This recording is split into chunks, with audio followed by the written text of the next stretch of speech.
Court marriage करने के लिए आपको प्रक्रिया जाननी जरूरी है। जी हाँ, इस पर्टिकुलर वीडियो में हम कोर्ट मैरिज की जो प्रक्रिया होती है आसान शब्दों में स्टेप बाय स्टेप जरा समझने की कोशिश करेंगे।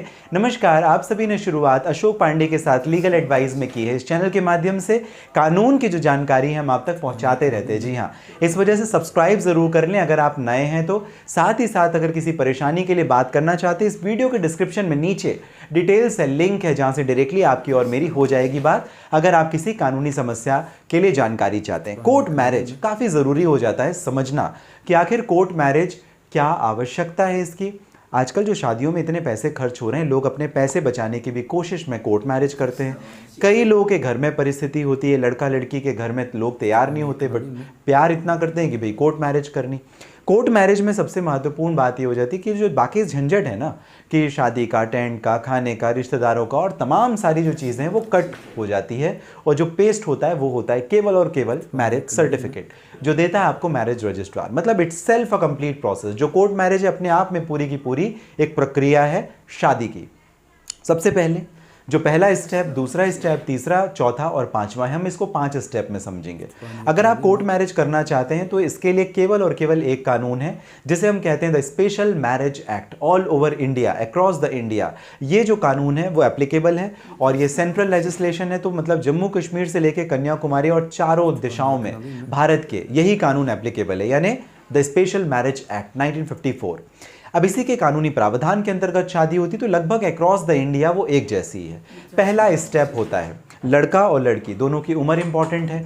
लड़की की जो उम्र होगी वो 18 साल के ऊपर और लड़के की जो उम्र होगी वो उम्र होगी 21 साल के ऊपर, यानी अगर उससे कम है तो वो वैलिड नहीं होंगे court marriage special marriage act में करने के। दूसरी बात, जब कोर्ट में आप जाते हो तो आपके पास डॉक्यूमेंट्स होने चाहिए, ID proof, address proof, age proof. Age proof के लिए क्या डॉक्यूमेंट्स आप दोगे, जैसे आपका बर्थ सर्टिफिकेट हो गया, 10th क्लास की मार्कशीट हो गई या पासपोर्ट। ये 3 डॉक्यूमेंट्स आपके एज प्रूफ के लिए ठहरे। और आपको एड्रेस प्रूफ के लिए जो डॉक्यूमेंट देना है वो आधार कार्ड हो सकता है, आपका वोटर आईडी कार्ड हो सकता है या आपका पासपोर्ट हो सकता है। और तीसरा आपका रेसिडेंशियल प्रूफ के लिए आपका आधार कार्ड या पासपोर्ट। तो ये डॉक्यूमेंट आप अगर सबमिट करेंगे तो आप कोर्ट मैरिज के लिए एलिजिबल हो सकते हैं। दूसरी बात, कई लोग बाहर रहते हैं, मान लीजिए मेरा होम टाउन जबलपुर मध्य प्रदेश है बट मैं मुंबई में काम करता हूँ, मुंबई में रहता हूँ, मेरे पास मुंबई का डॉक्यूमेंट नहीं है, तो वहाँ का जो रजिस्टर्ड रेंट अग्रीमेंट है उसके बेस पर भी मैं कोर्ट मैरिज कर सकता हूँ। लेकिन ज़रूरी ये बात है कि 30 डेज से ज़्यादा मेरा रेसिडेंस मुंबई में रहना चाहिए, वो मैं अपने रजिस्टर्ड रेंट अग्रीमेंट से शो कर सकूँ। तो चलिए अब स्टेप बाय स्टेप बात करते हैं कि आखिर प्रक्रिया क्या। ये डॉक्यूमेंट्स की बात हो गई और कानून की बात हो गई। Step 1, notice of marriage. लड़का और लड़की दोनों ये नोटिस ऑफ मैरिज देते हैं, इंटेंशन ऑफ मैरिज नोटिस देते हैं या इंटेंडेड मैरिज नोटिस देते हैं। किसे देते हैं? मैरिज रजिस्ट्रार को। अब मैरिज रजिस्ट्रार क्या भला है? इसी कानून के अंतर्गत हर एक जिले में, हर एक ज्यूरिसडिक्शन में एक मैरिज रजिस्ट्रार अपॉइंट किया गया। अगर आपके यहाँ अलग से कोर्ट मैरिज ऑफिस है तो बहुत अच्छी बात है, और नहीं है तो उस कंडीशन पर आप पता करें अपने कलेक्ट्रेट ऑफिस में जाकर, वो बता देंगे कि आपके मैरिज रजिस्ट्रार कहाँ बैठते हैं। वो कंसर्निंग मैरिज रजिस्ट्रार के पास में लड़का लड़की दोनों मिलकर के एक इंटेंडेड मैरिज नोटिस सर्व करते हैं। पहला स्टेप जो उसमें यही है। और उसके बाद में जो लड़का लड़की है, जो कंसर्निंग डिस्ट्रिक्ट, मान लीजिए आपका दिल्ली का जुरिसडिक्शन है, लड़की का बैंगलोर का है, तो आप बैंगलोर में कर सकते हैं, दिल्ली में कर सकते हैं।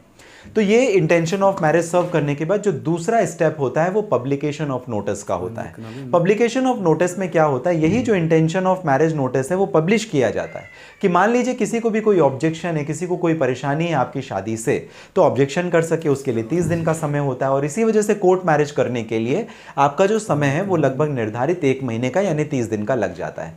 मैक्सिमम टू मैक्सिमम ये 3 महीने जा सकता है, लेकिन कम से कम आप अगर करना भी चाहें तो 1 महीने का समय आपको देना पड़ेगा। ऑब्जेक्शन इस वजह से, मान लीजिए फॉर एग्जांपल मैंने पहले से शादी कर रखी थी, अब मैं दूसरी शादी करना चाहता हूं, तो उस कंडीशन पे कोई अगर ऑब्जेक्शन लेना चाहे, मेरी पत्नी, मेरे घर वाले, मेरे पड़ोस के रिश्तेदार या कोई भी जो समाज के लोग हैं, तो डेफिनेटली वो ऑब्जेक्शन कर सकते हैं बाय ये कहते हुए कि मैंने ऑलरेडी शादी कर रखी थी, ये दूसरी शादी करने के लिए मैं खड़ा हो गया, तो इस वजह से मेरी शादी रिजेक्ट हो जाएगी। तो इस वजह से ये ऑब्जेक्शन का जो पीरियड है वो स्टेप 3 में हम काउंट कर सकते हैं, जो कि 1 महीने का यानी 30 दिन का होता है। स्टेप 4 में डिक्लेरेशन होता है। आपको वापस से, मतलब एक पहली जो आपकी हियरिंग थी वो कब हो गई, जब नोटिस ऑफ मैरिज आपने दिया, और ये 4th स्टेप में आपकी डिक्लेरेशन देने के टाइम पे लड़का लड़की दोनों को मैरिज रजिस्ट्रार के सामने वापस उपस्थित होना पड़ेगा और वो डिक्लेरेशन देते हैं कि भाई हम जो कह रहे हैं सच कह रहे हैं, सच के अलावा कुछ नहीं कह रहे हैं, और इस बात को साबित साबित करने के लिए उन्होंने 3 गवाह भी खड़े हुए हैं, 1 2 3, 3 विटनेस, दोनों की तरफ से 3 विटनेस है। उनका रिलीजन कुछ भी हो सकता है, उनकी एज कुछ भी हो सकती है, लेकिन 21 साल के ऊपर।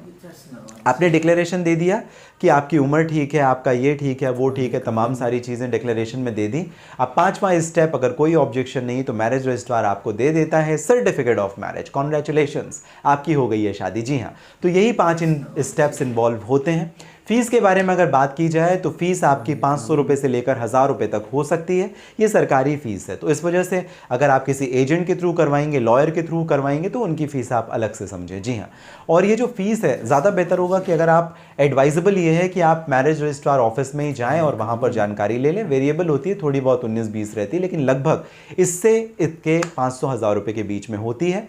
एजेंट्स के या लॉयर्स के ज़्यादा कुछ खर्चे होते हैं, वो आप उनसे स्पेशली बात कर लें अगर आप उनके असिस्टेंस या हेल्प लेते हैं तो बेहतर भी होता है। आपका जो प्रोसेस है, जो प्रक्रिया है, वो थोड़ा स्मूथली हो जाती है। अगर आप करना चाहते हो तो बेशक लॉयर की एडवाइजेबल रहेगी कि आप यहाँ पर हेल्प लें। आपको ये जानकारी कैसी लगी मुझे ज़रूर कमेंट बॉक्स में मेंशन कीजिएगा। साथ ही साथ मुझे ज़रूर बताइएगा कि अगर आपको कोई लीगल प्रॉब्लम है, परेशानी, अगर आप मुझे बात करना चाहते हैं, इस वीडियो के डिस्क्रिप्शन में डिटेल लिंक है जहां से डायरेक्टली आपकी और मेरी बात हो जाएगी। जानकारी पसंद आती है सब्सक्राइब कर लीजिए। चलिए मिलते हैं अगले वीडियो में, अगला कोई कानूनी विषय लेकर के आपके सामने होंगे उपस्थित। आप सभी स्वस्थ रहें, सुरक्षित रहें, इस कामना के साथ रखें अपना ध्यान।